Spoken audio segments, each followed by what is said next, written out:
meus amigos da página, sou Janaína Diniz, educadora popular, pedagoga, e nós estamos aqui nessa tarde com o quadro Mulheres que Fazem a Diferença. Eu acredito numa saúde, através da educação, a saúde que faz a diferença. Nós podemos levar a saúde emocional, a saúde física e a saúde psicológica, através da educação, do conhecimento e da troca de informação. E com isso hoje nós trouxemos aqui as nossas amigas Olivia Assis, Eliana, e eu quero deixar para vocês que elas se apresentem e nós vamos trazer hoje com vocês um tema, né, que é o empoderamento da mulher, no contexto cristão e o contexto da sociedade contemporânea. E eu vou passar aqui para nossas amigas estarem se apresentando. Olivia. Olá. Olá, boa tarde. É um grande prazer estar aqui com você nesse tempo especial de Deus. Meu nome é Olivia Cristina Soares Assis. Eu sou professora de filosofia e de sociologia, sou pastora e tenho uma grande honra de estar aqui para compartilhar com vocês da minha percepção e daquilo que Deus tem para essa mulher contemporânea, essa mulher seguramente empoderada. Meu nome é Eliana, sou pedagoga, educadora popular, orientadora educacional. Estou aqui participando com as nossas amigas, as mulheres guerreiras, cristãs. E obrigada, Janaína, pelo convite, né? E vamos aí, caminhando, né, e transmitindo essas mensagens, né, para outras mulheres aí que realmente precisam, né, de fato, pastora Olivia, entender um pouco dessa questão, desse tema, né, empoderamento, principalmente no contexto da mulher cristã. Obrigada, Jana. De nada. Então nós vamos trazer essa questão do empoderamento, né, que é um contexto que nos traz muitas polêmicas, muitas distorções na questão da mulher na sociedade hoje. Né? É comparado muito com a questão do feminismo e muitas questões que nos trazem polêmicas sociais, polêmicas familiares, pesos, né, para a mulher contemporânea, pesos que às vezes as mulheres não precisam carregar. Então eu vou estar passando para você, Olivia, para você nos trazer um pouquinho desse assunto e compartilhar conosco um pouquinho do seu conhecimento. Ok, vamos lá. Toda vez que a gente tiver que conversar sobre essa questão do empoderamento, a primeira coisa que a gente precisa fazer é conceituar, né? E quando a gente conceitua empoderamento, a gente está dizendo o quê? Existe um ambiente de poder e a gente está maximizando esse ambiente de poder. Então, quando eu falo empoderamento feminino, eu estou dizendo, essa mulher precisa de voz, essa mulher precisa de ação, essa mulher precisa de espaço. Talvez um espaço que ela não tenha conseguido até agora. Então, tratar de empoderamento feminino é tratar basicamente disso. Em que áreas, em que espaços a mulher precisa ter a autenticidade desse poder e a realização desse projeto, que é o projeto de vida de todas nós. Porque nós nascemos para cumprir um plano. Né? Eu, como cristã, acredito que Deus não faz nada fora de um projeto. E o projeto dele é perfeito. O projeto dele é maravilhoso, também é perfeito e maravilhoso quando se trata de nós, mulheres. Então, a mulher cristã, a gente parte desse pressuposto que ela já nasce empoderada. Ela já nasce debaixo de unção, né? E ela se empodera ao longo de um processo de vida quando é o quê? Quando ela pega os joelhinhos e coloca lá no chão, né? E fica à mercê de quem? À mercê do Espírito Santo. Então, o empoderamento da mulher se dá na dimensão em que ela consegue ter a fé dela aflorada, desenvolvida e estabelecida.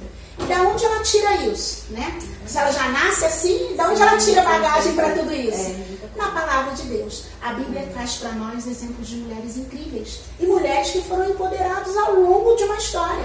Então nós não precisamos nos preocupar, né, em estarmos extremamente bonitas, extremamente maquiadas, extremamente no salto, extremamente potencializadas. Por quê? Porque a potencialização que nós acreditamos, com a qual nós queremos viver, é a potencialização que vem do Espírito Santo. Né? Então, quando a gente vê a história de Ana, uma mulher empoderada, se é que a gente pode chamar assim, na oração, uma mulher que quando ela quis algo, ela não foi ao governo, ela não foi ao Estado, ela não foi a terceiros, ela foi diante do Pai e falou, Senhor, aqui é o meu clamor, aqui é o meu pedido.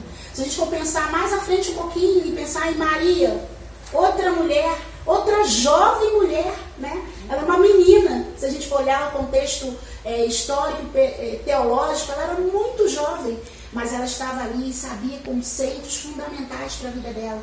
ela sabia o conceito do silêncio, ela sabia o conceito da amizade, ela sabia com quem ela deveria falar sobre aquela situação em que ela tinha que enfrentar, a situação de gerar um filho sem ter sido esposa de nenhum homem, sem ter coabitado com nenhum homem. E assim, se a gente for voltar novamente ao Velho Testamento e pensar em Débora, né, uma guerreira, uma juíza.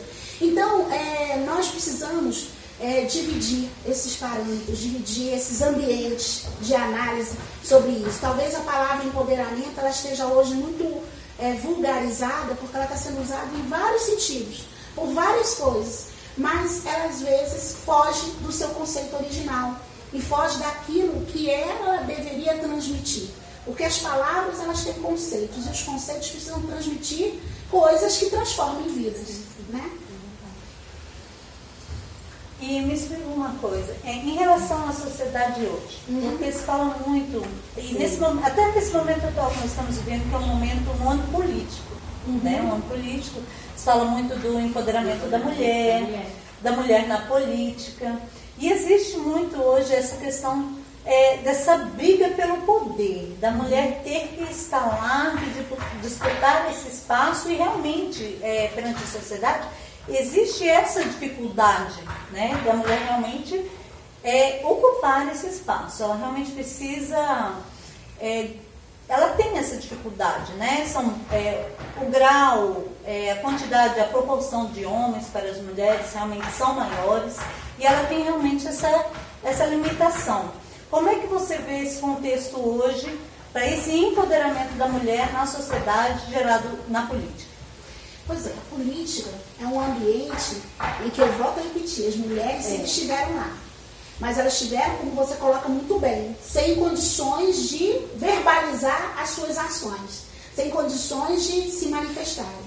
Esse espaço, ele está sendo galgado agora, ele está sendo construído agora. E aonde é o problema? O problema, normalmente, quando a gente está sempre falando da condição da mulher dentro da sociedade, a gente sempre traz a mulher nesse lugar de ela não lutou por esse espaço, ou ela não tinha esse espaço. Ok, ela poderia até não ter esse espaço, ela poderia até não ter lutado por esse espaço, mas isso não significa que o espaço não esteja aí. Então, eu penso, até como educadora, que há um processo, há uma nova geração surgindo, né? E essa geração é uma geração de mulheres que estão preparadas para o debate político, que estão preparadas para chegar na plataforma e falar, olha, as mulheres da minha comunidade têm necessidade de serem reconhecidas como mulheres, como negras, como da periferia, como seres humanos, né? Porque essa dificuldade é uma coisa muito importante a gente entender. Ela não é do Brasil, ela não é nossa. Nós temos hoje cerca de 30 milhões de mulheres desaparecidas no mundo. Mulheres que simplesmente sumiram. E aonde essas mulheres vão parar? O que aconteceu com elas? Não se tem relatos sobre isso. Então, a questão do espaço e da visualização da mulher como indivíduo dentro da sociedade é um problema mundial que precisa ser tratado nesse âmbito e precisa ser o quê? Precisa ser investigado. Agora, o caminho do discurso para a mulher tem sempre aberto. Vamos pegar um exemplo bíblico?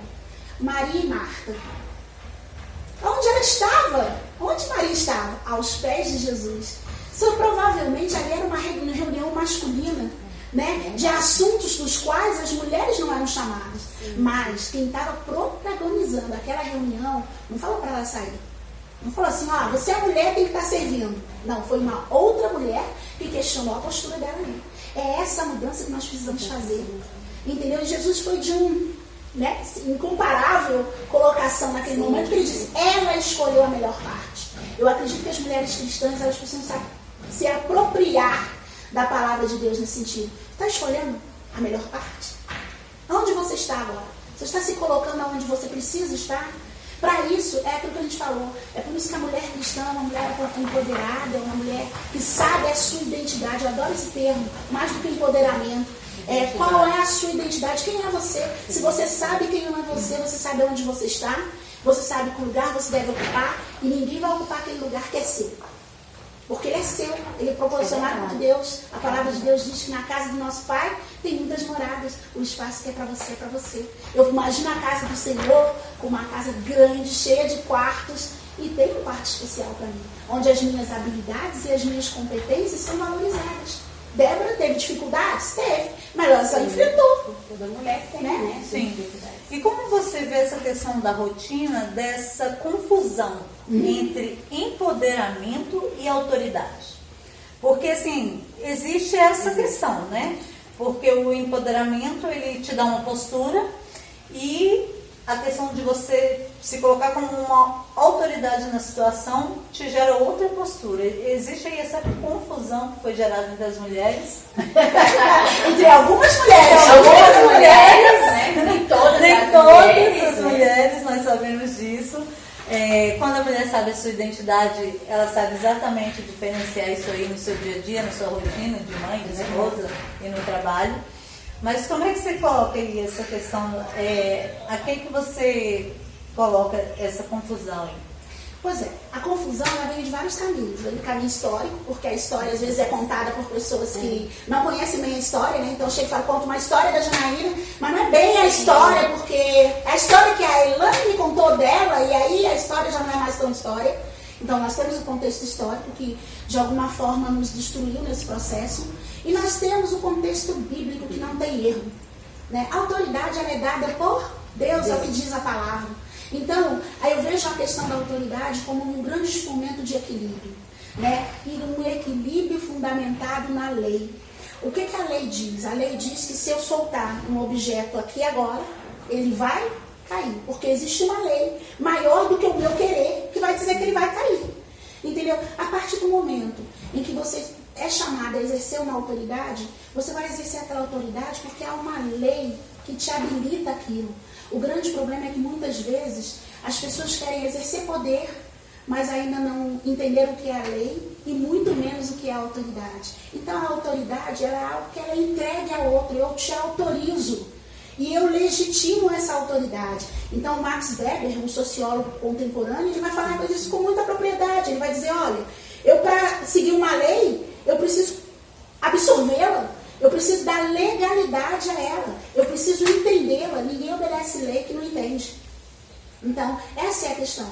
Então, essa confusão ela ocorre muito pelo aspecto cultural. Porque nós chegamos a um ponto de, muitas vezes, nos menosprezar, considerar que nós não podemos seguir um determinado caminho, considerar que aquele espaço não é para nós, considerar que eu não posso avançar nesse processo, quando isso não é real.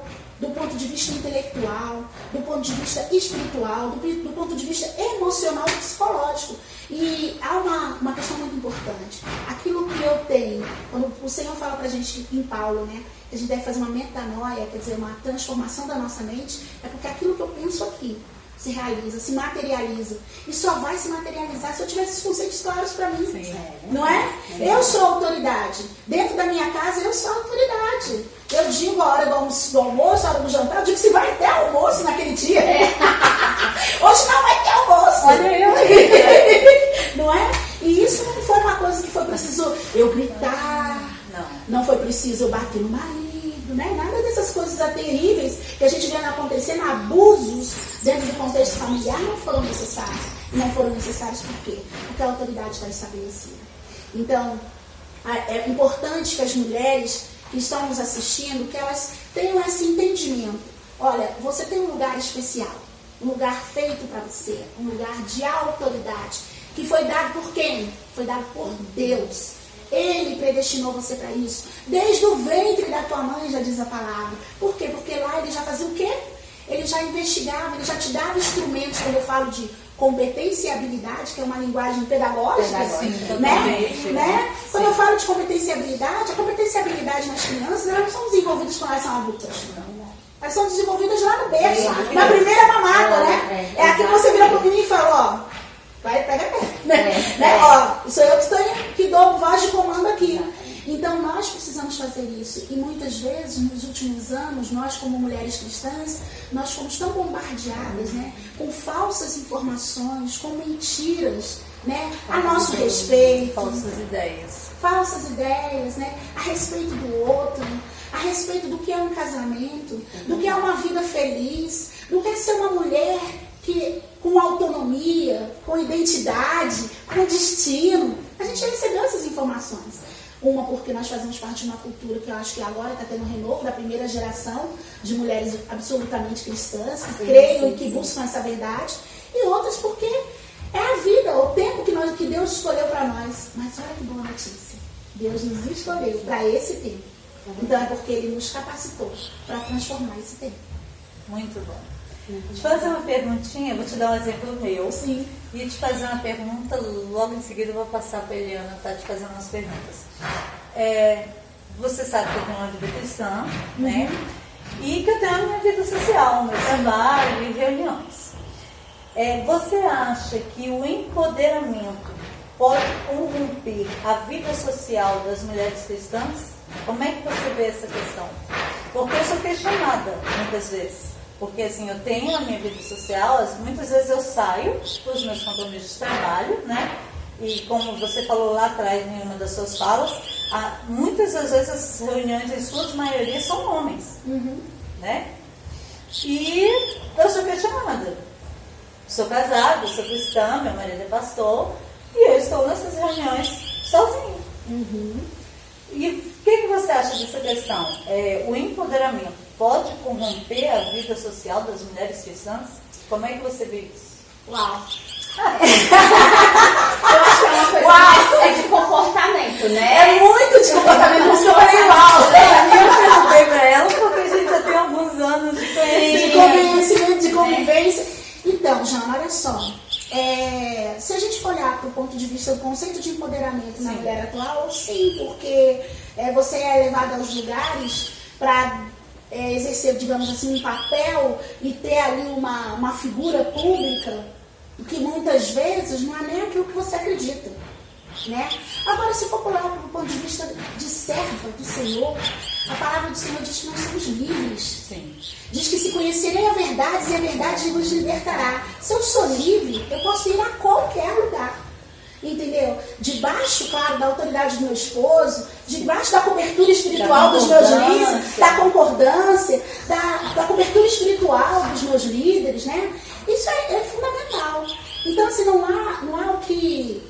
Eu costumo dizer que em todas as nossas situações nós precisamos fechar portas vazias e deixar chaves para abrir portas que Deus abre. Sim. Então, existem situações que são portas vazias. Eu tenho certeza que no seu caso existem eventos que você vai, comparece, dá presença, dá tchau e vai embora. Não é isso? Por quê? Porque aquele ambiente é um ambiente no qual você deve cumprir um papel social, mas não é um ambiente que lhe agrada, certo? E faz parte da sua escolha pessoal. Mas você é uma agente pública, você é uma pessoa que está ali para exercer um papel. Eu acredito que todas as mulheres da Bíblia foram assim. Elas também muitas vezes tiveram que estar em lugares que elas não escolheram estar, mas elas foram colocadas ali. E há um propósito de Deus para isso, que é fazer a diferença. Então, Olívia, eu vim com um contexto mais político mesmo, e mais dentro da questão do senso comum, quando a gente sai um pouco dessa questão realmente do nosso contexto cristão, né? E como que essa questão do empoderamento é colocado aí para a sociedade atual. Então, os meios de comunicação nos trazem um significado sobre esse empoderamento, né? E infelizmente nós temos assistido aí, vivenciado situações onde as mulheres trazem isso de uma maneira errônea, né? Esse significado. Inclusive colocando afazeres domésticos, né? Que é uma coisa super natural, né?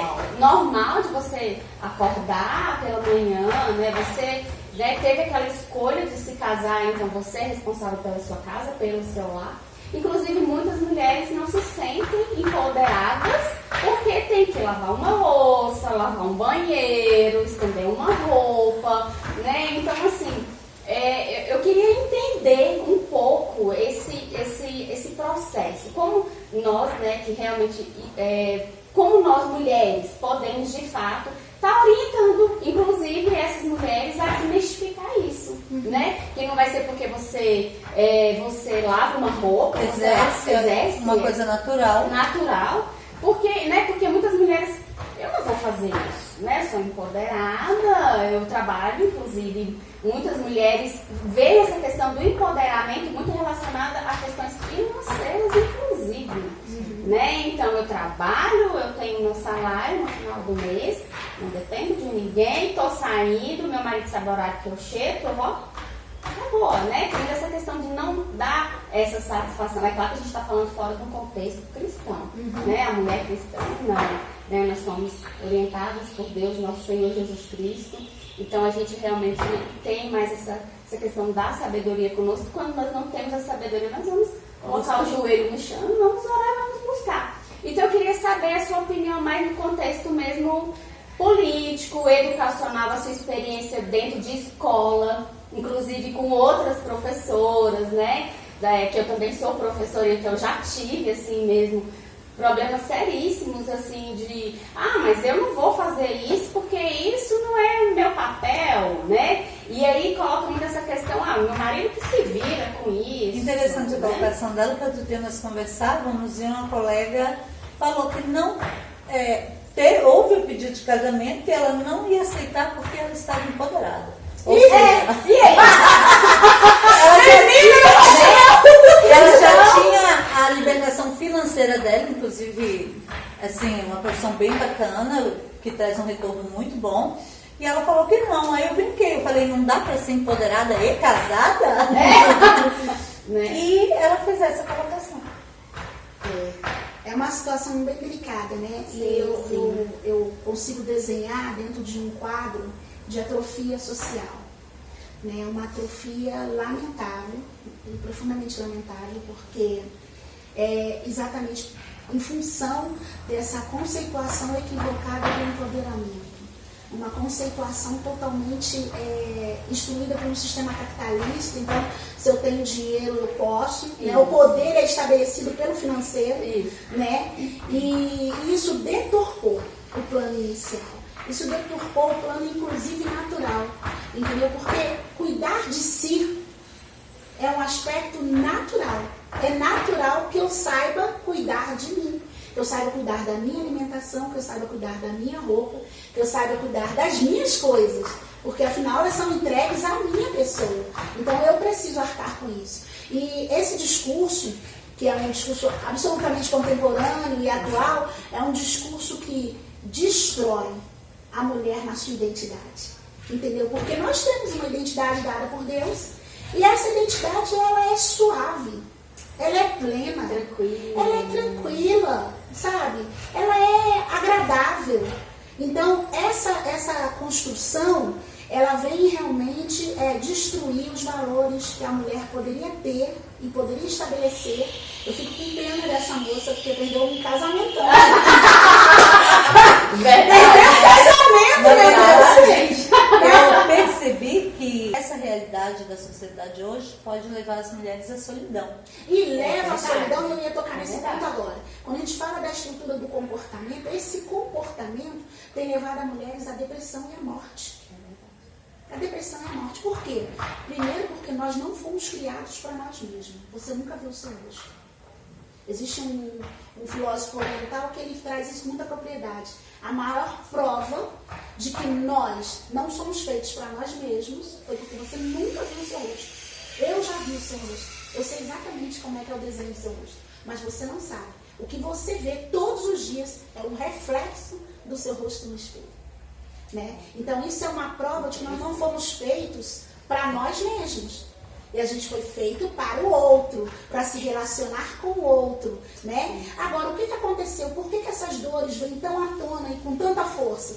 Porque a gente está saindo de um processo de mulheres que foram feridas com as atividades do lar, da casa. Mulheres que a gente tem feito celebrações de casamentos e a gente se constrange ao saber que aquela moça vai casar e ela não sabe servir uma mesa. Ela não sabe como usa a máquina de lavar roupa. Ela não sabe como é o tempo que ela tem que deixar o bolo no forno, sabe? Então a gente se constrange com esse tipo de informação porque é tão básico, né? É tão óbvio. Né? Se você se casa, que você tenha entendimento de alguns instrumentos da casa, faz parte de uma construção de competência e habilidade para um papel que você vai realizar, mas a gente tem tido essa atrofia, esse buraco, esse vácuo. dor, a mágoa, o desentendimento, a O angústia, ressentimento. as mulheres com síndrome de pânico, as Concorrência, mulheres, né? a concorrência, a competitividade, O sabe? estresse. O estresse, Porque mulheres essa absolutamente. concorrência leva a um estresse. Sim, porque eu tenho que ser melhor. E aí, se a gente for parar pra pensar, não existe esse parâmetro, não existe essa mulher. Porque ela tem que ser boa dona de casa, ela tem que ser boa professora, ela tem que lavar, passar, cozinhar, ela tem que entender as necessidades do marido, ela tem que fazer tudo para isso, para fora. E aí, quando ela se depara com uma frase como empoderamento da mulher, ela pergunta, nossa, eu não tenho nada de poder. Porque eu não dou conta nem dessa atividade do dia a dia, eu não dou conta nem do arroz e feijão. Né? Então, assim, isso é um drama, uma situação social que a gente já tem vivido, porque esse discurso começou com a minha mãe, né? A minha mãe que foi aquela mulher precursora que falou assim, não, a gente não pode ficar trabalhando, minha filha tem que estudar para ser alguém na vida, para não ser somente dona de casa, né? Isso trouxe uma mágoa, uma ruptura, essa ruptura desagou no que nós estamos vivendo hoje, que é essa busca de empoderamento. Então, são vários aspectos, várias nuances que precisam ser analisadas e interpretadas. É um tema tão amplo, né? Nós podemos ficar aqui muito tempo falando sobre ele. Por quê? Porque se a gente pega ali a nuance da criação, eu falei de identidade. Então, a gente pega ali a nuance então, da concepção. Como é que essa mulher foi concebida? Depois a gente pega como é que foi a infância dela. Ela cresceu ouvindo a mãe dizer que coisa chata, tem que lavar louça, tem que fazer comida, tem que arrumar casa. A mãe aborrecida com aquilo. Ela foi uma moça que teve uma acentuação dessa consciência. Né? Entendeu? E aí ela hoje, como mulher adulta, ela para e olha e fala assim, não, eu não quero ser essa mulher.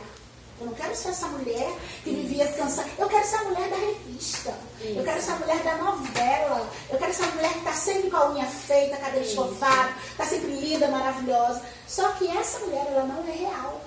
Ela não existe. Ela não né? existe. Você vê que nos últimos 10 anos nós tivemos uma explosão da questão das redes sociais mostrando o dia a dia das pessoas. E se você parar hoje para ver, você tem milhares de vídeos com as pessoas se maquiando, com as pessoas fazendo faxina, com as pessoas arrumando cara. Por quê? Porque as pessoas estão buscando esse retorno à sua origem e não é origem econômica, não. Rotina básica. Sabe, a origem ao seu afazer, ao cuidar de você, ao gostar de você e gostar daquilo que você é. Então você não precisa estar 30 quilos mais magra para você se sentir uma mulher bonita. Você não precisa estar o tempo todo. Da sociedade. Não precisa. E o grande interessante é que se colocar como mulher empoderada no contexto que a sociedade propõe, é se encaixotar. É se colocar dentro de uma E é uma caixa. missão impossível. É mais ou menos Porque aí você cai na frustração, você não vai dar sim, conta, sim. né? Haja devolveu. A caixinha do salão de beleza o tempo todo, Sabe? né? Não, e o a custo caixinha, financeiro disso Sim. é altíssimo. É altíssimo. né? É uma disputa terrível pelo mercado de trabalho. E não é, mercado de trabalho, vida conjugal. Vida conjugal, A pessoa está o tempo exato. todo conquistando alguma coisa. Ela nunca chegou num ponto que ela falou, opa, deu, foi suficiente. Exatamente. Entendeu? Eu lembro que no tempo que eu trabalhava, que eu estava 2 anos fora do mercado, eu fazia faxina 2 horas da manhã. Gente, que coisa insana isso. A hora de dormir, tava eu lá com que boa, passando que boa na casa toda, né? E as pessoas assim, mas por que você faz isso? Porque eu tinha que ser uma mulher impecável. A minha casa não podia ter nada fora do lugar. As pessoas tinham que chegar e falar, nossa, como é que ela dá conta? Sem empoderamento. Isso, essa sentia a super mulher, né? Mas olha só, parecia muito bom, mas produzia doença. Cansado. Físico, emocional. Desorganização hormonal. Quantas desorganizações hormonais a gente tem porque a gente tem uma vida acelerada? Esse período da quarentena foi maravilhoso, gente. Também. Sim. Foi maravilhoso porque a gente parou e falou assim, nossa, eu posso dormir, eu posso deixar a faxina de hoje para amanhã, eu posso tirar tempo aqui para aprender a fazer aquele pãozinho, aquele biscoitinho. Que eles dizem, né, eu vi por aí, algumas amigas mesmo, comentários, que não gostavam de cozinhar. Hoje eu já gosto de cozinhar. Por Sim. quê? Porque todo mundo quer tudo processado, tudo já meio que pré-cozido, né? E tem pessoas se descobrindo agora nessa questão do cozinhar, porque vai ter tempo para picar, Sim. vai ter tempo para cortar, Sim. né? Minha amiga se descobrindo no artesanato, No artesanato, né? Mulheres empreendedoras, Sim, né? sim. Se tornando empreendedoras nessa questão da pandemia. Então, acho que muito vai do modo de como você traz essas coisas para você. É uma problemática mundial, global? Sim, mas e você no seu contexto? Sim. Né? Então, a gente tem que ter esse cuidado mesmo, inclusive, com a questão do empoderamento mesmo, né? Dessa palavra empoderamento. Eu acho que essa é uma palavra que, assim, até no discurso de mulheres de Deus, ele nem precisa aparecer. Sabe? É uma palavra que a gente detona, assim, a gente elimina, né? A gente deixa para o outro estágio. Por quê? Porque nós já nascemos empoderados, nós já nascemos maravilhosos, nós já nascemos com identidade, nós já nascemos plenas, entendeu? Nós já nascemos livres, nós podemos nos derramar ali na presença do Espírito Santo e chorar uma noite inteira, que no outro dia nós vamos estar com a pele maravilhosa, entendeu? O olhinho pequenininho, porque chorou muito, mas lindas diante daquele que pode nos dar e resolver as nossas questões. Né? Eu coloquei um texto esses dias no grupo, né, das mulheres inabaláveis da nossa igreja, e esse texto falou muito, sabe? Porque pare de chorar, pare de cantar, pare de gritar, fale com o cachorro. Não, nós temos que falar com a vida, sabe? Não é? Entendeu? A gente precisa se maravilhar com aquilo que a gente tem, com a água, com o dia a dia, com a simplicidade. Acho que uma das coisas também que foram reveladas foi que a gente saiu desse lugar de que precisa muita coisa. A gente precisa de muita coisa. Um pãozinho feito em casa, assado, o cafezinho passado na hora da tarde. As coisas mais simples são as que trazem mais prazer. Mais prazer, mais felicidade, preenche a nossa alma. Nós somos mulheres que precisamos de alma preenchida. Por isso nós gostamos do tempo de oração. Obrigada, Olivia. Ah, que isso, imagina. Nós teríamos assunto aqui para um dia inteiro. Com certeza. Mas, Olivia, para nós encerrarmos, eu gostaria de agradecer a presença de vocês, tá? Olivia e Eliana. Eu gostaria de finalizar com uma pergunta, que seria definições.